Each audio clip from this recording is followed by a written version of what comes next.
Olá, eu ensino você a se tornar valioso para a sua fábrica e conseguir aumentar o seu salário em até 40%, trazendo resultados com a melhoria contínua e duradoura. O meu nome é Ademar, eu sou ex-gerente de produção da Toyota, onde eu trabalhei durante 21 anos. E neste vídeo eu vou explicar para você o que é o Kaizen de 1 segundo. Você já pensou em fazer um Kaizen de 1 segundo? Mas muita gente deve pensar, é só 1 segundo, e não dá valor para este 1 segundo. Mas vamos supor que sua fábrica trabalha em 2 turnos e precisa produzir 10.000 peças por mês. Vamos deixar um pouco a eficiência de lado. E neste caso, você produziria uma peça a cada 115 segundos para atender essa demanda de 10.000 peças por mês.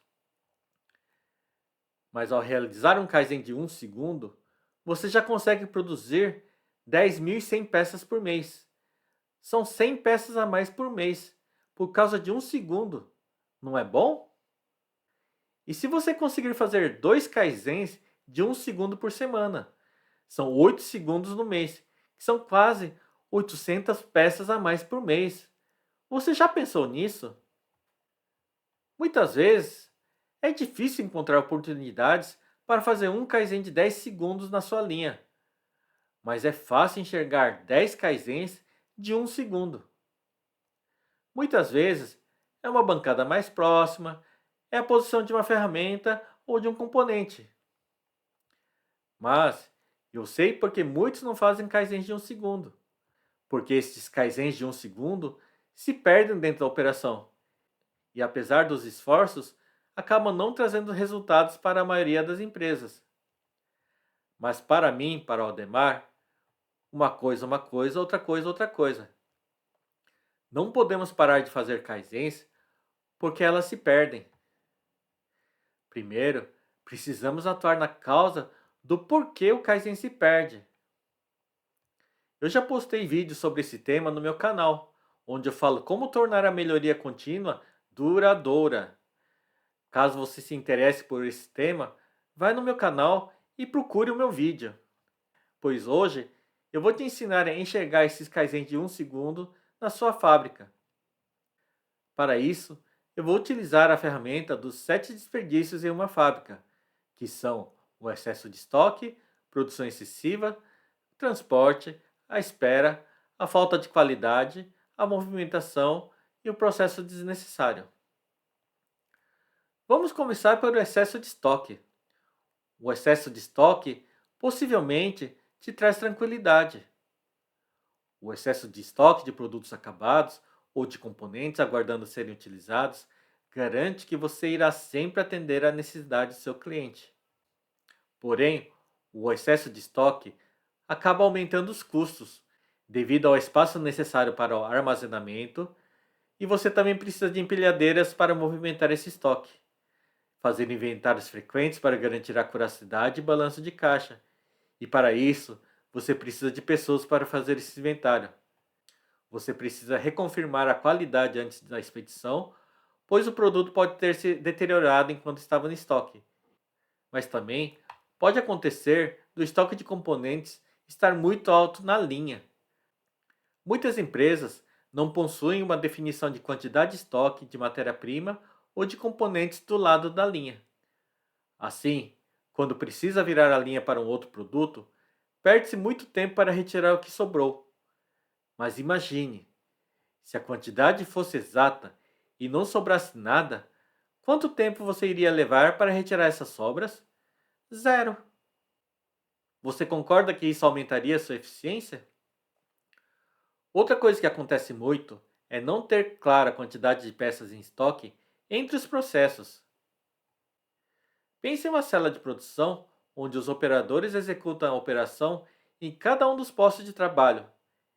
E ao completar as suas operações, o operador passa a sua peça para o processo seguinte e pega uma peça do processo anterior. Muitas vezes, quando o operador passa a peça para frente e tem um lugar definido para colocar a peça, é fácil o operador deixar a peça lá. Mas o que muitas vezes acontece? Um operador é mais rápido do que o outro e ele acha que ficar esperando é ruim. Então, ele vai amontoando as peças. Mas como ele é mais rápido, para ele, este não é um problema. O problema acontece no processo posterior, no processo seguinte. A pega será diferente a cada momento, fazendo com que o operador precise pensar e se adaptar a cada peça, e isso diminui a velocidade, fazendo o operador perder um segundo. Então, o que deve ser feito? O estoque deve ter um volume padrão de máximo e mínimo, tanto para o estoque de produto acabado, ou de componentes, ou de matéria-prima, ou estoque entre os processos. E para garantir que este estoque padrão seja seguido, eu falo sobre isso no vídeo sobre a melhoria contínua e duradoura, que está lá no meu canal. O segundo desperdício é a produção excessiva. A produção excessiva causa excesso de estoque, mas o excesso de estoque muitas vezes vem da necessidade do gestor de fábrica se sentir seguro por ter certeza que ele não vai falhar com o cliente. Mas a produção excessiva, ela é diferente. Ela vem da falta de controle e do medo de baixar a eficiência da fábrica. Na produção excessiva, normalmente você não tem mais lugar para guardar o produto e você precisa dar um jeito de guardar ele em algum outro lugar. Ou às vezes, você nem tem a embalagem certa e você precisa guardar ela em uma embalagem alternativa. Tudo isso acaba gerando um trabalho desnecessário. O terceiro desperdício é o transporte. O transporte é um desperdício que muitas vezes não podemos evitar. Enquanto transportamos, o ato de transportar em si, ela não agrega valor e ela tem um custo. Desta forma, mesmo não podendo evitar, podemos minimizar o transporte. O transporte pode ser de produto acabado, pode ser de componentes, pode ser de matéria-prima. O transporte de peças entre processos, o transporte da ferramenta até a peça, o transporte da ferramenta de volta para o local de origem, ou o transporte de componentes da caixa para montar na peça.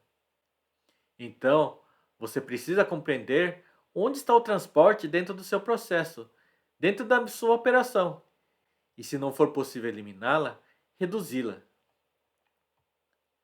Para quem gosta de física, lembre-se, velocidade é a distância dividido pelo tempo. Então, adaptando essa fórmula, temos que o tempo é igual à distância dividida pela velocidade. Para o operador, existe a velocidade com que ele trabalha e se move. Pedir para que ele se mova mais rápido, até um ponto é possível, mas chega um ponto que não dá para se mover mais rápido do que isso. Então, para efeito dessa explicação, eu vou assumir que a velocidade é um fator constante e que não dá para mudar. Então, para que a operação seja mais rápida, ou em outras palavras, que o tempo seja menor, a distância deve ser menor. Para entregar o produto acabado, eu estico o braço e coloco ele a 1 metro de distância, ou eu coloco a 30 centímetros de distância. É óbvio que a 30 centímetros de distância é mais rápido. Um componente, eu pego ele a 50 centímetros de distância ou a 20 centímetros de distância? É óbvio que a 20 centímetros de distância é mais rápido. E a ferramenta? Eu pego ele cada hora em um lugar diferente ou sempre no mesmo lugar? É claro que pegando a ferramenta sempre no mesmo lugar, isso te traz eficiência e gasta menos tempo. E a ferramenta está a 50 centímetros de distância ou a 25 centímetros de distância? É claro que a 25 centímetros de distância é mais rápido. E a ferramenta? Eu preciso sempre devolver a ferramenta do lugar ou ela volta automaticamente por meio de molas e balancins? É claro que se ela voltar automaticamente por meio de molas e balancins, eu não gasto nenhum tempo para voltar a ferramenta. Essa é melhor. Então, eu posso usar essas ferramentas para diminuir o transporte de peças, ferramentas e afins. O outro desperdício é a espera. Enquanto houver espera, o operador está recebendo salário sem agregar valor. Espera para aprovar o setup. Enquanto espera aprovar o setup, Não tem outra coisa que pode ser feito para aproveitar o tempo? Por exemplo, executar a confirmação de equipamentos ou as confirmações de qualidade. Esperar o equipamento trabalhando em modo automático. Enquanto espera, não dá para fazer alguma submontagem? Ou esperar o companheiro voltar do banheiro ou beber água. Será que o líder não pode substituir o operador nessas ocasiões e evitar que a linha pare e várias pessoas fiquem paradas por causa de um operador? O próximo desperdício é a falta de qualidade. A falta de qualidade é um item que devemos atacar bem forte, pois ao produzirmos um produto sem qualidade, gastamos tempo de produção, geramos o retrabalho e o refugo. E se a peça sem qualidade chegar até o cliente, perdemos a confiança deles e podemos perder o nosso cliente. Por isso, através do Kaizen de 1 segundo, ao ganhar 1 segundo de operação, podemos adicionar 1 segundo de inspeção de qualidade para o operador, aumentando assim o nível de garantia de qualidade dentro da fábrica. O próximo é a movimentação. A movimentação é similar ao transporte. É um ato que devemos evitar, mas que muitas vezes é necessário para montar a peça. Mas da mesma forma que o transporte, quanto menor a distância, menor é o tempo de movimentação. Assim, se é necessário se movimentar, a distância deve ser reduzida ou fazer melhorias para que essa distância diminua. Por exemplo, se a operação pede que eu monte uma peça e coloque a peça em uma bancada para que o próximo operador pegue ela.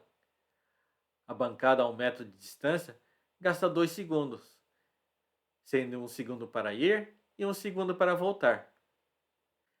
Mas se a bancada estiver a 30 centímetros de distância, é o tempo de esticar o braço, que é bem menor do que eu me movimentar com o corpo inteiro. Mas cuidado! O nosso corpo possui limitações de movimentações por causa dos nervos e articulações. Não é porque quando é mais perto leva menos tempo que devemos, por exemplo, colocar os componentes grudados ao nosso corpo. Veja bem, nós seres humanos temos limitações em dobrar os braços para pegar peças tão próximas.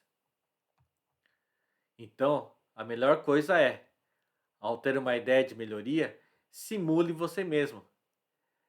É confortável para você fazer essa operação? Você acha que você conseguiria fazer esse movimento durante 8 horas por dia? Uma melhoria de produtividade só funciona se ela for boa também para o operador. Se for ficar pior para o operador, esta melhoria corre o risco de boicote. O próximo desperdício é o processo desnecessário. Você já se perguntou se não é possível eliminar algum processo ou alguma operação? Por exemplo, eu preciso pegar 3 parafusos. O que é melhor? Aparecer 3 parafusos na minha mão ou eu ter que colocar minha mão dentro de uma caixa cheia de parafusos, pegar e contar para ter certeza que eu peguei 3 parafusos? É claro que se aparecerem 3 parafusos contadinhos na minha mão, é melhor. Eu não posso fazer alguma coisa similar? Por exemplo, através do sistema articulado com 3 ímãs na ponta, onde cada ímã vai pegar somente um parafuso. Então, os 3 ímãs garantem que sempre haverá 3 parafusos na extremidade desse sistema. E com isso, eu garanto que sempre haverá somente 3 parafusos na minha mão. Eu não preciso ficar perdendo tempo contando e garantindo que eu só vou ter 3 parafusos. Ou, gastando um pouquinho, investindo mais, um sistema de abastecimento automático de parafuso, onde esse sistema garante que sempre haverá um parafuso na ponta da ferramenta de aperto, eliminando a necessidade do operador pegar e posicionar o parafuso. Estes são somente alguns exemplos. A ferramenta dos 7 desperdícios pode ser usado para servirem como base o que você deve eliminar na sua operação. Mas e aí? E o seu processo? Você já foi ver ele? Você começou a enxergar oportunidades de melhoria no seu processo? Você já assistiu aquele vídeo que eu comentei sobre a melhoria contínua e duradoura e entendeu como tornar a melhoria duradoura? Com tudo isso, aplique na sua fábrica que você vai ter resultados excepcionais.